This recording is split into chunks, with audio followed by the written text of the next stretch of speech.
Assalamualaikum warahmatullahi wabarakatuh. Perkenalkan, nama saya Taura Manggalca Saningrum, NIM 2021 SA099, dan rekan saya Oriza Artawijayanti, NIM 2021 SA022, kelas SA5A1.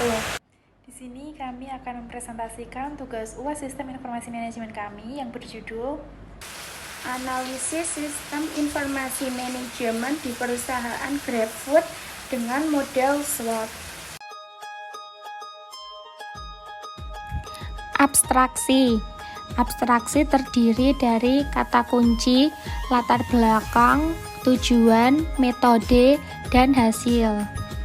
Untuk kata kuncinya yaitu forestry, consumer, GrabFood, penjualan, dan bisnis kuliner. Latar belakang, banyak restoran yang menggunakan aplikasi GrabFood sebagai media promosi. Namun, tidak semuanya merasakan ada peningkatan penjualan setelah menggunakan aplikasi GrabFood. Tujuannya untuk mengetahui apakah strategi menggunakan aplikasi GrabFood dapat meningkatkan volume penjualan pada pengusaha kuliner di Kota Surakarta. Untuk metodenya, menggunakan pola pendekatan yang bersifat kualitatif yang didasarkan pada konsep dan pendapat. Hasilnya cukup puas dan mendapatkan hasil penjualan yang cukup banyak setelah bermitra dengan GrabFood, karena volume penjualan mereka meningkat dengan persentase di atas 30% per hari. Perkembangan dunia bisnis di era globalisasi saat ini menunjukkan perubahan dan peningkatan yang sangat pesat.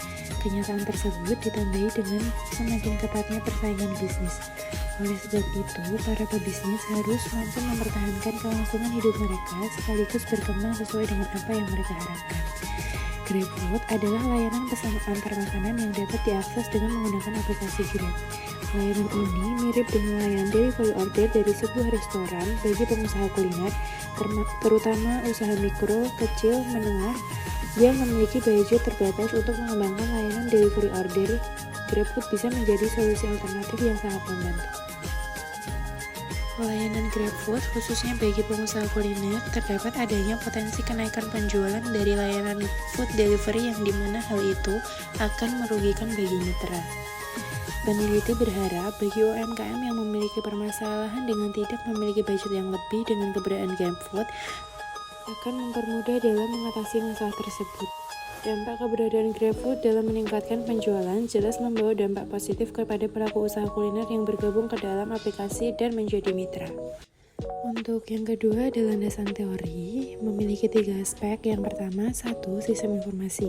Sistem di dalam suatu organisasi yang mempertemukan kebutuhan pengolahan transaksi harian, mendukung operasi, bersifat manajerial dan kegiatan strategi dari suatu organisasi dan menyediakan pihak luar tertentu dengan laporan-laporan yang diperlukan. 2. Sistem informasi manajemen. Suatu sistem yang dirancang untuk mengelola dan mengambil keputusan berdasarkan informasi yang tersedia. 3. Aplikasi GrabFood. Layanan ini diselenggarakan sebagai sesuatu kegiatan promosi yang mana diketahui sebagai kegiatan menginformasikan tentang suatu produk yang disajikan oleh distributor ataupun produsen tertentu, dalam hal ini adalah penyaji kuliner. Selanjutnya kita masuk ke bab 3, yaitu metode.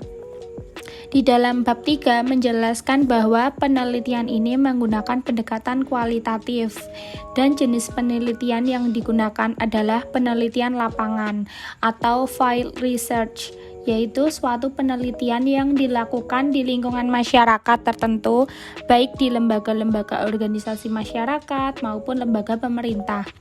Dalam penelitian ini, pengumpulan data akan menggunakan beberapa metode, yaitu 1. Observasi. Observasi adalah cara dan teknik pengumpulan data dengan melakukan pengamatan dan pencatatan secara sistematik terhadap gejala atau fenomena yang ada pada objek penelitian. 2. Wawancara. Wawancara adalah metode pengambilan data dengan cara menanyakan sesuatu kepada seseorang responden. Caranya yaitu dengan bercakap-cakap secara tatap muka. Dan yang ketiga yaitu metode studi pustaka. Penelitian ini didasarkan pada bahan-bahan dari buku bacaan dengan mengumpulkan data berupa teori-teori yang bersumber dari literatur, artikel, majalah, jurnal, website, dan buku-buku yang berhubungan langsung dengan penelitian tersebut. Selanjutnya bab 4 ada pembahasan A. Analisis sistem. 1. Identitas perusahaan. Untuk identitas perusahaan, teman-teman bisa baca di PPT untuk lebih detailnya. Lalu untuk visinya adalah memberikan solusi masalah transportasi bagi masyarakat yang memiliki masalah transportasi sehingga memudahkan masyarakat dalam menjalankan mobilitas sehari-hari. Misi yang pertama, sebagai layanan terdepan dan aman di Asia Tenggara. 2. Memberikan layanan yang mudah diakses oleh banyak orang. 3. Meningkatkan kualitas hidup mitra yang bekerja sama dengan Grab mulai dari mitra makan, driver, dan juga penumpang. Selanjutnya untuk proses bisnis, teman-teman bisa baca di PPT untuk lebih detailnya karena lumayan panjang. Kelanjutan dari pembahasan yaitu ada nomor 2 kriteria variabel SWOT. Untuk kriteria variabel SWOT ini dapat dilihat pada gambar seperti berikut ini. Nah, dari gambar yang ada dapat dijelaskan bahwa output hasil analisis SWOT menunjukkan satu kondisi perusahaan yaitu memiliki banyak peminat karena mampu menawarkan banyak promo dan pilihan menu yang beragam sehingga konsumen merasa puas. 2. Strategi perusahaan. Perusahaan bisa memberikan poin untuk pemesan ketika pesanan tidak sesuai atau melewati batas waktu. 3. Ada kebijakan, yaitu meningkatkan kedisiplinan soal waktu dan ketelitian. Dan 4. Nilai perusahaan berada di angka A. Selanjutnya 3. Strategi perusahaan. Untuk strategi perusahaan dapat dilihat seperti tabel yang sudah tertera. Di sana ada perusahaan bisa memberikan poin untuk pesanan ketika pesanan tidak sesuai untuk melewati batas waktu.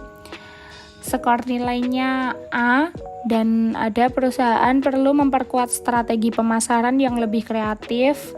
Skor nilainya yaitu B.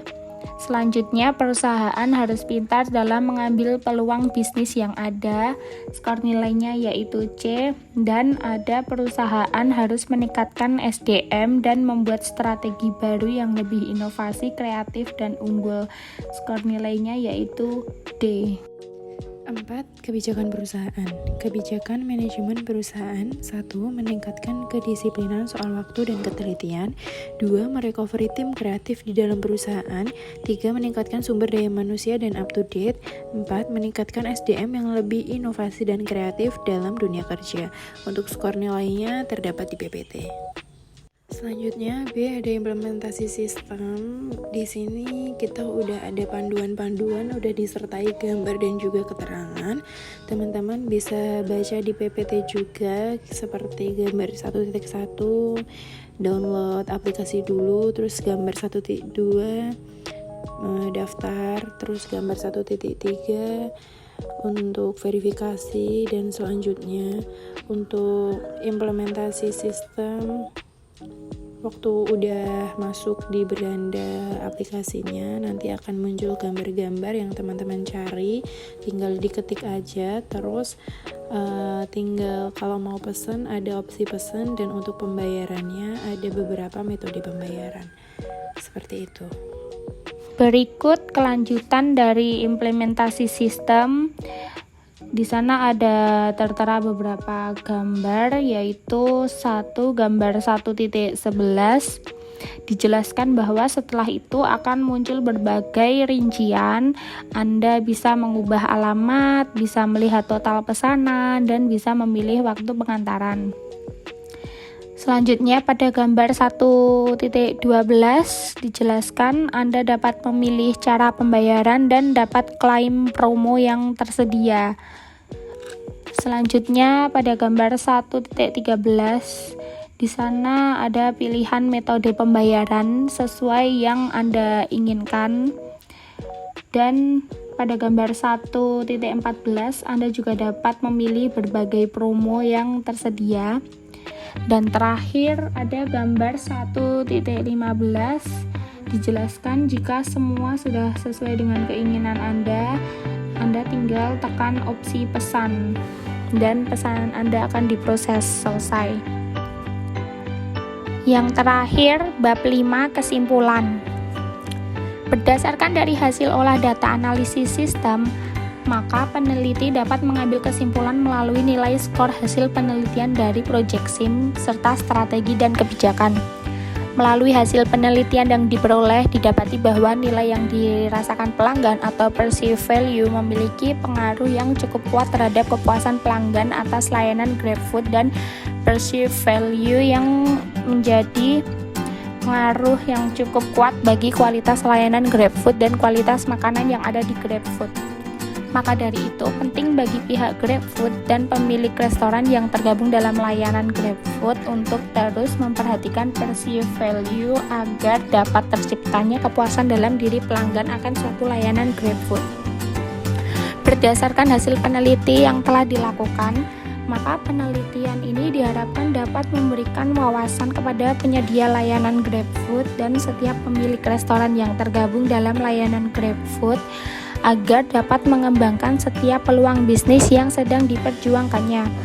Dengan mengetahui faktor-faktor tersebut, maka tentunya dapat membantu layanan GrabFood untuk dapat merencanakan dan menyusun strategi yang dapat memenangkan pasar yang ada. Dengan semua faktor yang ada, yakni kualitas layanan elektronik, kualitas makanan, nilai yang dirasakan pelanggan, dan kepuasan pelanggan, semuanya itu demi mendapatkan loyalitas dari pelanggan terhadap layanan GrabFood. Dengan memperhatikan semua faktor yang ada, tentunya tujuan GrabFood untuk mendapatkan loyalitas pelanggan akan dapat dicapai. Dengan adanya loyalitas pelanggan tentunya akan membawa keberlangsungan bisnis jangka panjang bagi layanan GrabFood. Nah, seperti itulah hasil dari penelitian kelompok kami. Sekian atas presentasinya. Apabila ada kekurangan, kami mengucapkan mohon maaf dan terima kasih. Wassalamualaikum warahmatullahi wabarakatuh. Thank you so much kepada yang terhormat Bapak Dosen Mukorobin, pengampu mata kuliah Sistem Informasi Manajemen semester 5 kelas SA5A1 Prodi Akuntansi. Terima kasih atas ilmu yang telah diberikan. Assalamualaikum warahmatullahi wabarakatuh.